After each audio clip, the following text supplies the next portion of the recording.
Bien, vamos a entrar en materia. Dije que en 10 minutos es muy difícil. Voy a procurar hacerlo hasta donde el tiempo me lo permita. Lámina donde hablamos del análisis, por favor. De entrada, análisis. No, la segunda lámina. Segunda lámina, por favor. Análisis. Brevemente, hemos manifestado de entrada que hay una ilegalidad en el proyecto de presupuesto presentado. Por favor, prestémonos atención al auditorio. Presidente, ayúdeme. Vamos a sustentar la ilegalidad inicial. Le agradezco silencio a todos, por favor. Del proyecto de presupuesto. Discúlpeme, senador. Le agradezco, discúlpeme, senador, escúcheme. Le agradezco silencio, senador, doctor Jaime Amin, y a todos. Escuchemos las ponencias, por favor, gracias. Continúe. Bien, primera observación del análisis, la ilegalidad del proyecto original. Dice la norma, tanto la ley 1473 de 2011 como el decreto 819, que debe haber coherencia entre el marco fiscal de mediano plazo, el plan financiero y el proyecto de presupuesto. Es lo primero que quiero afirmar en 2 sílabas. El marco fiscal de mediano plazo habla de que el próximo año debemos tener una deuda interna de 30.1 billones. Va por 37.1 billones, 7 billones más. La explicación la que da el gobierno, y creo, unos litigios, el pago de unos litigios, resulta mejor pagar unos test que seguir en aquellos litigios eternamente. Y 2, el pago de los subsidios.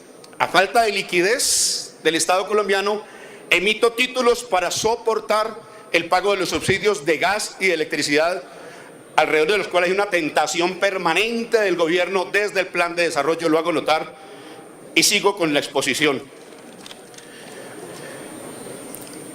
Presupuestos, supuestos imposibles de cumplir. Hay unos supuestos muy optimistas del gobierno.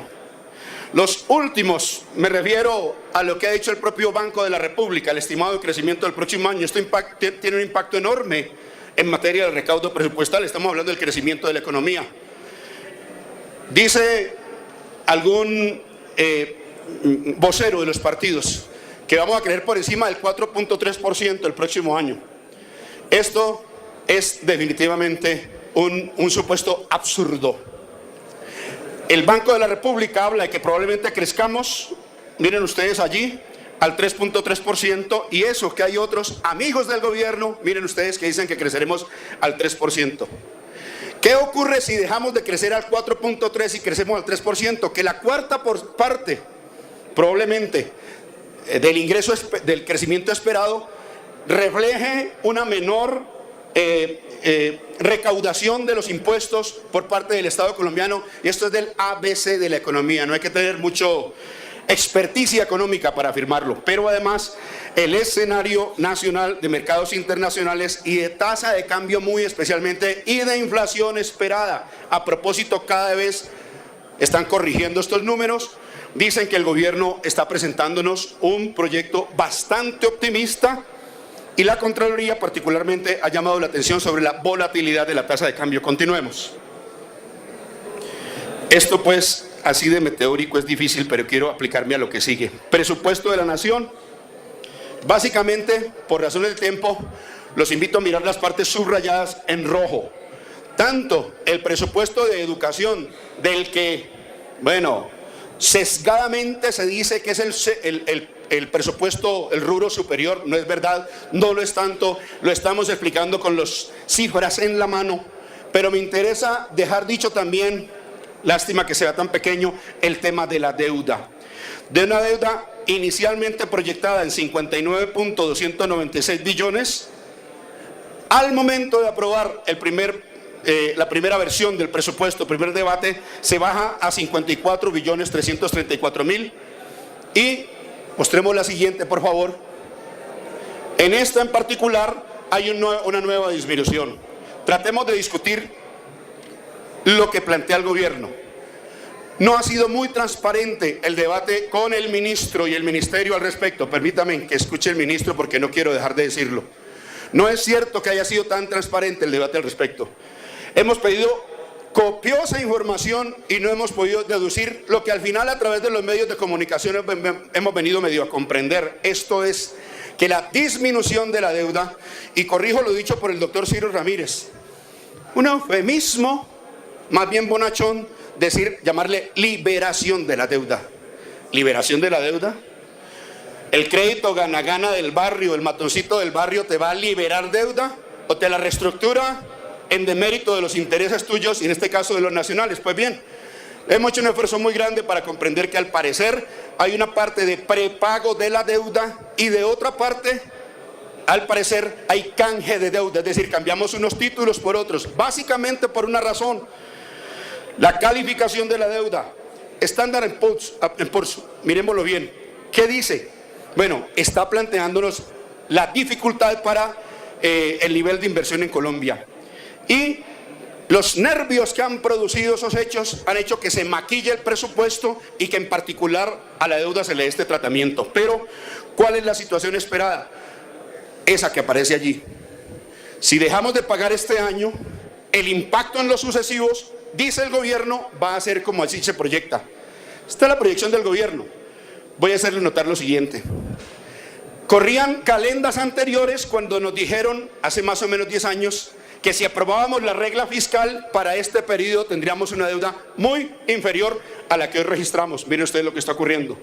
Hoy se nos dice de nuevo que estas medidas no van a tener el impacto que decimos. Quiero advertir la gravedad que constituye este aplazamiento de la deuda en curso. Para dejar dicho también lo siguiente: la Contraloría General de la República ha dicho sobre este tipo de operaciones de redención de la deuda dos cosas. O usted la respalda con liquidez, y no tenemos liquidez, señores. Por eso emitimos títulos para dar los subsidios del gas y la electricidad. O segundo, venta de activos. Queda notificado suficientemente este Congreso de la República. La alternativa va a ser venta de activos, y por eso es correcto los que nos presentan la preocupación de Juan Luis y del Partido Verde y de los alternativos y los nuestros sobre la inminente operación de venta maquillada llamada disposición de activos, que entre otras cosas no me aplico a ella porque el tiempo es absurdamente pequeño, pero nos están notificando también. He mostrado, y lo voy a volver a hacer, las empresas que aparecen en capilla del sector eléctrico, electrificadoras regionales, parlamentarios del Huila, saben sus electores, y aunque no sean electores, por Dios, las gentes del Huila saben que eventualmente, en razón de este presupuesto y lo que estamos aprobando, se podría vender eventualmente la electrificadora del Huila. ISA, que ya estaba valorado por una empresa bastante cuestionada, ya volveré sobre el tema si me alcanza el tiempo, que también estuvo presente en hechos de corrupción, o por lo menos profundamente cuestionada en el caso Bioenergy, que presenté anteriormente. Es decir, esto es un conjunto de determinaciones que estamos tomando y sobre las cuales el país no tiene suficiente conciencia. Son varias, y anoto algo, el tiempo de nuevo. China compró desesperadamente empresas de energía en Europa, tierras en África, empresas de energía en Europa. Varios países le vendieron a China. La contraparte, varios otros países lo están haciendo en América Latina. Y cuando eso ocurre, a nosotros se nos ocurre la infeliz idea de vender activos encabezados por ISA, por URRA y probablemente por varias electrificadoras. Claro, este es un debate que nos seguiremos dando, y sobre todo serán los hechos los que informen quién tenía la razón sobre estos temas. Si continuemos, por favor. Y después de hablar de esa deuda, del crecimiento de la deuda, miremos quiénes son los beneficiarios de esa deuda en ese cuadro. Cómo ha evolucionado y quién está en el interés al otro lado de la línea esperando el pago de estas deudas. Lo voy a resumir porque ya he mencionado esa herejía en otras veces.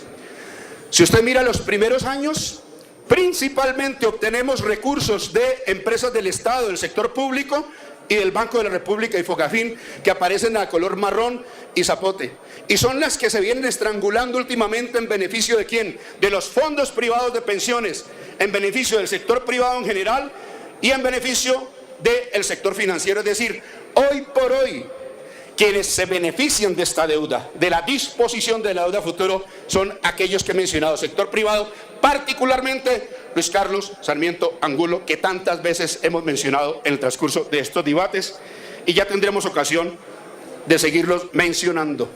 De paso decir... Tiene un minuto, senador. Vaya la siguiente. Sena. Termino con Sena, que ha suscitado tanto debate. 6 senadores de la República firmaron una proposición para aumentar el presupuesto del Sena, cosa que he reconocido públicamente, 200.000 millones de pesos. Si hubiera estado presente toda la Comisión Sexta, que ha venido haciéndole seguimiento al tema del Sena, creo que hubieran sido muchas más firmas, pero le faltan un presupuesto. Y ya que se ha dicho, y no quiero dejarlo en punta, vale la pena mirar lo que ha sido la evolución presupuestal del Sena. En aquellos años, 2002-2003, cuando se le disminuyó el proyecto de presupuesto y fue la lucha estudiantil que nos quitó detenidos, heridos, contusos en todo el país, la que permitió el crecimiento del presupuesto, no la voluntad gubernamental, que era francamente disminuir el presupuesto, pero lo de fondo. En los últimos años, al Sena se le ha negado más de 3.5 billones de pesos, probablemente más. Asunto que quiero seguir discutiendo con el gobierno.